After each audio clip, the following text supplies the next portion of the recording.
Would you climb a towering, branchless tree over 100 feet tall with nothing but a single rope? Today, my cousin and I are going deep into the Mekong Delta to harvest a massive, wild beehive guarded by thousands of giant bees. No heavy modern gear, just our hands, a traditional rope, and cool coconut leaf smoke to keep us safe. It's a challenging climb where focus is everything. And welcome to our country life. Let's see if we can do this.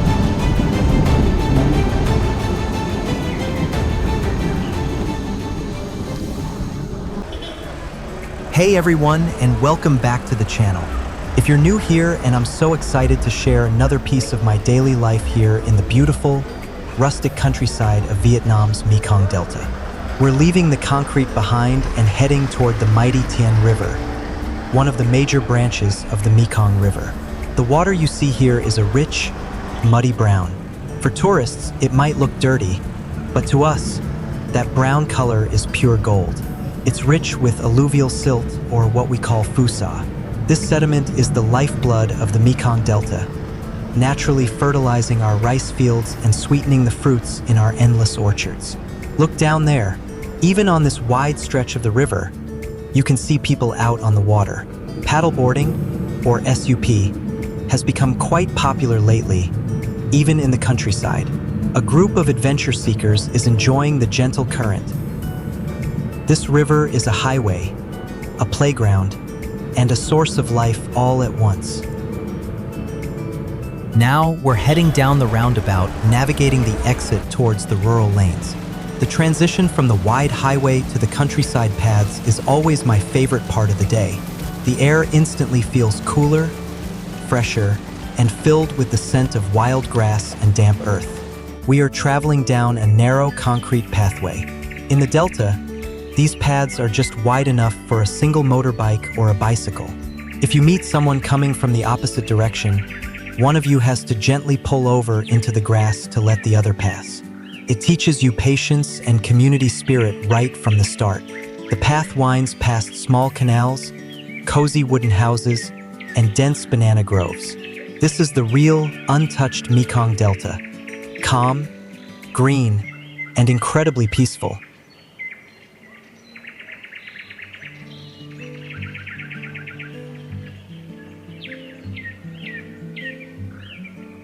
All right, we've arrived at our starting point, and I'm parking my trusty white Honda scooter under the shade of a banana tree. Before we head in, let me send a very warm and respectful greeting to all of you. I hope you're having a wonderful day. Today, I'm not alone. I'm joined by my cousin, Brother Hung. Hung is an expert when it comes to finding wild things in the brush, from catching eels to locating hidden beehives. Our mission today is quite challenging. Hung found a massive wild honeybee nest hidden deep in a fruit orchard.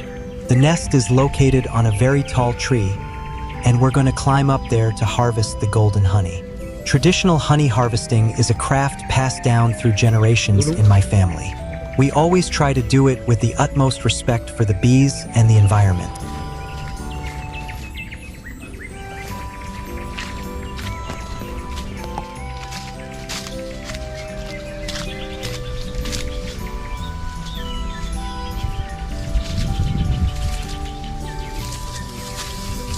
Let's head into the orchard. Walking through these gardens is like walking through a natural supermarket.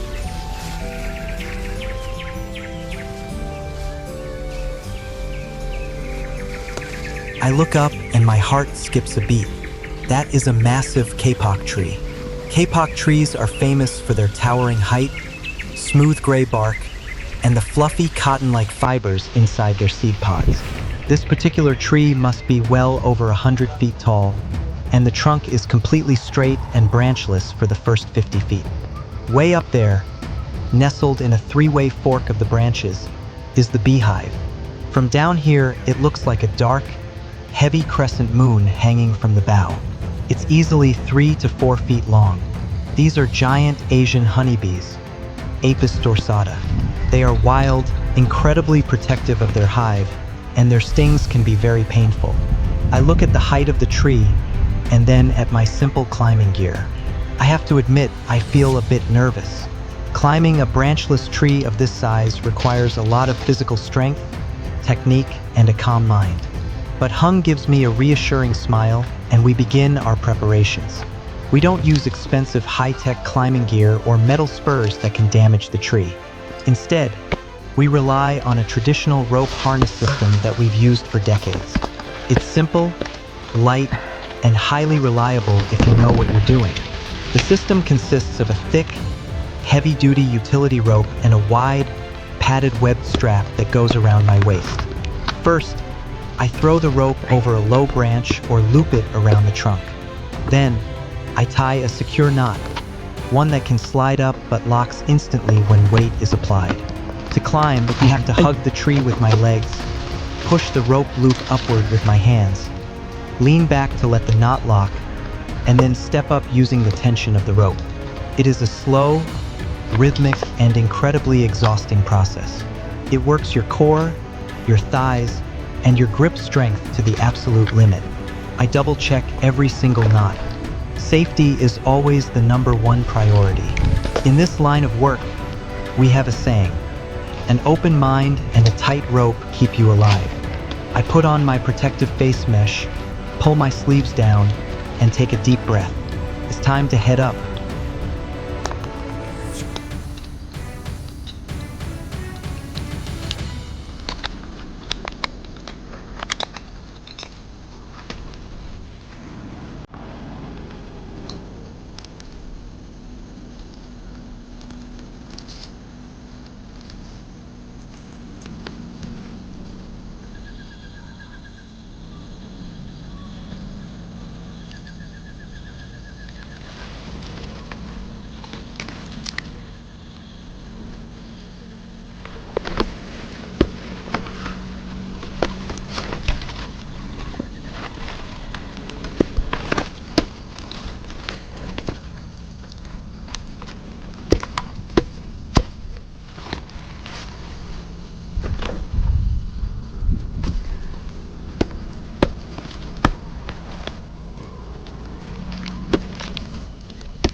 But as I get higher, something beautiful happens. The view begins to open up. I look out over my shoulder, and the crowded orchard below turns into a lush green sea of leaves. Beyond the garden, I can see the endless, brilliant green of the Mekong rice paddies, stretching all the way to the horizon under a soft, cloudy sky. It's a view that very few people get to see from this angle. It reminds me of why I love my homeland so much. Its beauty is quiet, vast, and breathtaking. However, I can't get distracted. The wind is stronger up here, and the branches are swaying gently. More importantly, I can hear a low, steady hum. The bees are starting to notice me. A few scouts are already buzzing around my helmet, checking out this strange, gray-clad intruder climbing into their territory. I have to keep my movements slow and deliberate. Sudden jerks or panic slaps will only anger them. I finally reached the first major branch fork, about 50 feet above the ground. I take a moment to secure my safety strap and catch my breath. To harvest the honey safely without hurting the bees or getting severely stung, we use an ancient, natural method: smoke. I have a handmade torch bundle made of dried coconut leaves and green weeds. Coconut leaves burn easily and produce a thick, fragrant smoke. while the green weeds help keep the smoke cool and prevent any actual embers or fire from reaching the hive. We never want to burn the bees or the tree. We only want to pacify them. I use a lighter to ignite the end of the torch, blowing gently on it until a thick column of white smoke begins to billow out. The smoke does two things. It temporarily disorients the bees, making them feel like there is a forest fire, so they gorge themselves on honey, which makes them lethargic. And it masks my human scent and any alarm pheromones they might release. Holding the smoking torch in one hand, I slowly extend it toward the massive hive hanging just a few feet away.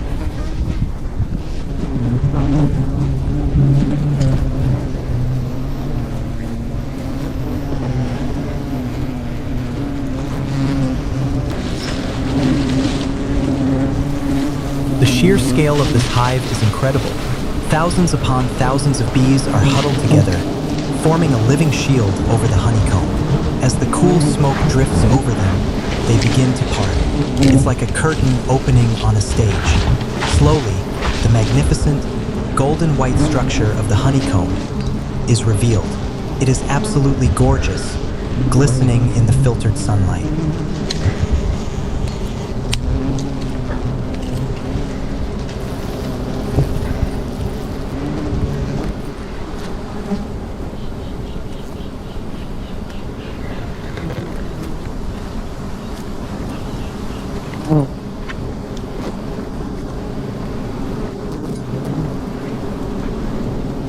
Now, here is the most important rule of traditional honey harvesting. We never take the whole nest. A greedy hunter takes everything and destroys the colony. A wise hunter only cuts the top section where the honey is stored, leaving the lower comb where the eggs and baby larvae are safe. This way, the bees can easily rebuild their home, and we can come back next season to harvest again. It's a sustainable relationship that has kept our forests healthy for centuries.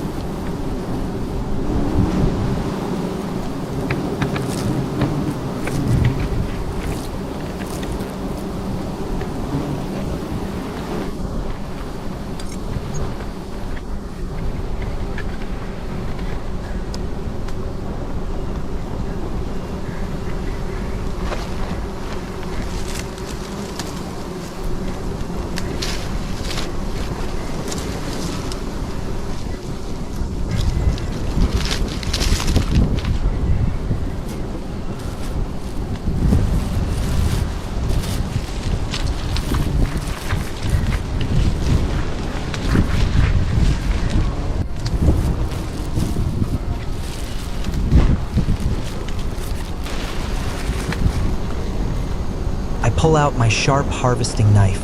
With steady, gentle strokes, I cut through the thick wax, slicing away the heavy, honey-filled section. The sweet aroma of fresh, wild honey immediately fills the air, mixing with the scent of the coconut smoke. It smells incredible, sweet, floral, and deeply earthy. I carefully place the golden comb into a clean plastic bag. My hands are completely sticky, and bees are swarming all around me. But thanks to the smoke and the calm pace, they aren't attacking aggressively.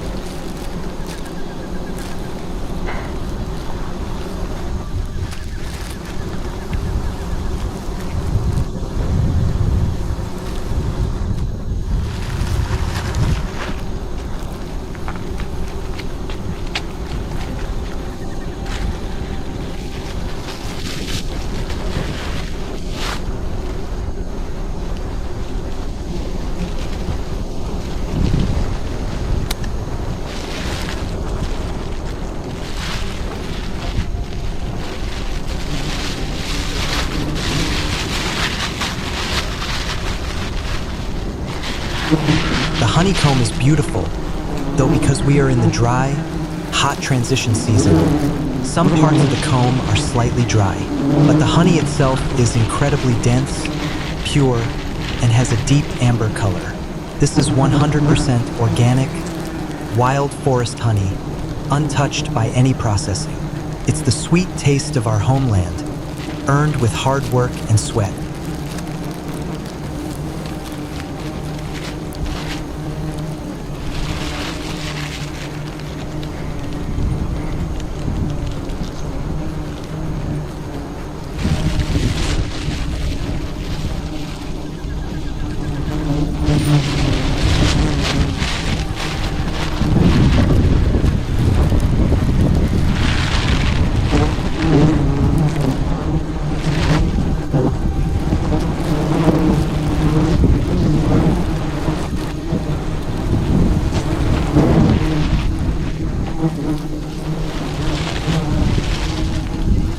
I tie the bag securely and prepare for the descent. Climbing down is often more dangerous than going up. Your muscles are tired, your grip is weaker, and you have to carry the extra weight of the harvest. I move slowly, sliding my rope harness down the smooth trunk foot by foot.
My feet finally touch the soft, grassy earth of the orchard. What an incredible feeling of relief. I take off my protective headgear and wipe the sweat from my face.